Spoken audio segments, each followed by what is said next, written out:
पहली बात तो मैं ये कह सकता हूँ, अगर मैं 59 ईयर्स की एज में ये कर सकता हूँ तो कोई भी कर सकता है। ये तो क्लियर हो गया, ये तो इसमें तो कोई वो नहीं है, नेचुरल प्रोसेस है बॉडी के डिके होना। 40 के बाद हमारी बोन्स भी कमज़ोर होती हैं, हमारा सब होता है। तो ये तो प्रूव हो गया कि age is just a number, anybody can do it, number 1। But number 2 जो इंपॉर्टेंट है वो ये कि you can not take it as a part time thing. आपको इसको सीरियसली लेना पड़ेगा।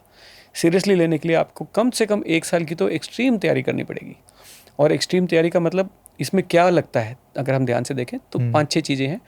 एक तो आपकी बॉडी की काफ मसल्स, क्योंकि आपने चलना है, आपकी थाई मसल्स, आपकी जो भी आपका मेन वर्किंग है ना उसकी मसल्स, ये 3 चीज़ों के ऊपर आपका पूरा काम होना चाहिए। मतलब आपको प्लेन्स में भी हो तो आपको इस पे प्रैक्टिस करनी पड़ेगी। जो कैसे आएगी? स्विमिंग से, रनिंग से, साइकिलिंग से और वेट उठा के वेट ट्रेनिंग करने से।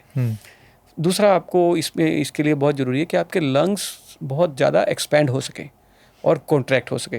क्योंकि हमारे जो लंग्स है ना, एक नॉर्मल इंसान के लंग्स हमारे जैसे 20% से भी हमारा काम चल जाता है। तो 20-30, क्योंकि वो हम आदत पड़ गई है हमको। तो हम जनरली, आप देखोगे किसी को अगर आप चुपचाप बैठ के ऑब्जर्व करो तो उसकी सांस बहुत ही छोटी होती है। 2 सेकंड में वो सांस ले रहा है, 2 सेकंड में छोड़ देता है। तो आपको जो माउंटेनियर है उसको अगर आप देखोगे तो उसकी सांस लंबी होगी, 7-7 सेकंड की। अच्छा। तो उसको अपने लंग्स की कैपेसिटी बढ़ानी है खूब, एक्सपेंशन में भी और कॉन्ट्रैक्शन में भी। तो इसकी प्रैक्टिस होती है? इसकी प्रैक्टिस है वो योगा से होती है, जिसमें हम अपने लंग्स की प्रैक्टिस करते हैं। जिसमें हम क्या प्रैक्टिस है, बेसिक तो बहुत सारी है, मगर सबसे बढ़िया ये होता है कि आप सांस लो तो इतना लो कि कभी आज तक लिया ना हो, और फिर उसको रोक के रखो जितनी देर रोक सको। फिर उसको छोड़ो तो इतना छोड़ो कि जरा सी भी हवा ना रही हो, फिर उसको रोक के रखो। तो और ये कहीं भी आप बैठ के कर सकते हो, ऑफिस में काम करते हुए भी कर सकते हो। तो आपकी लंग्स की प्रैक्टिस अगर अच्छी हो गई तो आपकी मतलब आपका मेजर काम हो गया ये। क्योंकि लंग्स अगर नहीं तो क्या होगा ना, आप 20% कैपेसिटी वो कैसे लेंगे इतनी सारी ऑक्सीजन। तो वो एक बहुत बड़ा चीज़ है ये करने वाला। तीसरी तैयारी इसकी होती है आपका मेंटल लेवल, जो अलर्टनेस और फिटनेस का, वो बहुत होना चाहिए। बिकॉज आदमी कभी अपने शरीर से नहीं हारता, वो उसका माइंड ही उसको हराता है। उसको लगता है यार, वो होपलेस हो जाता है। उसको लगता है मैं ये कर नहीं सकता, मैं कहाँ फंस गया, मैंने ये क्यों कर लिया। ये तो मैंने एक नहीं, मतलब 50 लाख रुपए दे के लोग बेस कैंप से वापस आए हैं।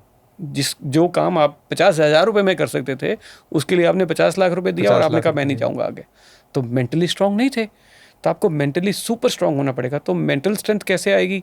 मतलब अगर आप वो प्रैक्टिस पहले माउंटेन पे जाने से पहले वो प्रैक्टिस करो कि आप एक्सट्रीम सिचुएशंस में कैसे होते हो। जैसे मैंने बताया आपको, साइकिलिंग करते हुए हम लोग इतना मेंटल अलर्टनेस आ जाती है कि हम पूरा ध्यान होता है कि कौन सी चीज़ कहाँ है, दिखने लग जाती है। तो वो मेंटल अलर्टनेस आपको बहुत सहायता देती है। दूसरा ये भी है कि आप मेडिटेशन इसका अच्छा इलाज है कि आप मेडिटेट करके आप अपने माइंड को स्ट्रॉन्ग कर सकते हो। फिर नेगेटिव चीज़ें आपको बॉदर ना करें, वो भी करना ज़रूरी होता है।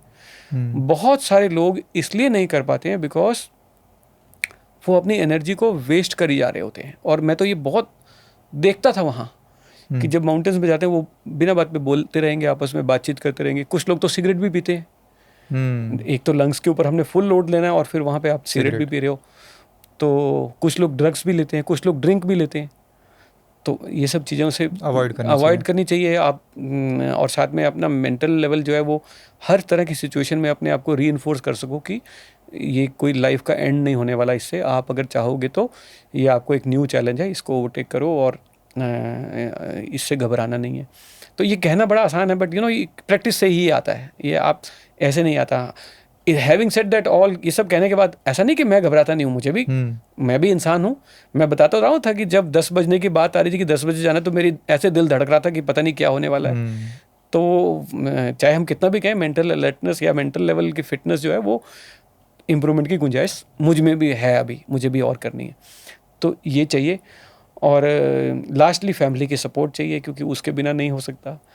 तो हेल्थ, मनी, आपकी फाइनेंस, आपका टाइम, ये सब चीज़ों की ज़रूरत है।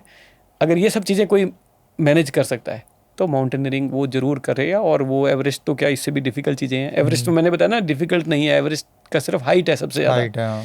एवरेस्ट से डिफ़िकल्ट बहुत चोटियाँ जहाँ आज तक इंसान पहुँच ही नहीं पाया। अपने इंडिया में ही है ऐसी बहुत सी ऐसी, हाँ, जो जहाँ तक हम नहीं पहुँच पाए हैं, तो वो भी हैं। तो एवरेस्ट एक आपको मन को सेटिस्फेक्शन देता है कि मैंने टफेस्ट कर लिया, बट टफेस्ट उससे ज़्यादा वहाँ है जहाँ रेस्क्यू नहीं है।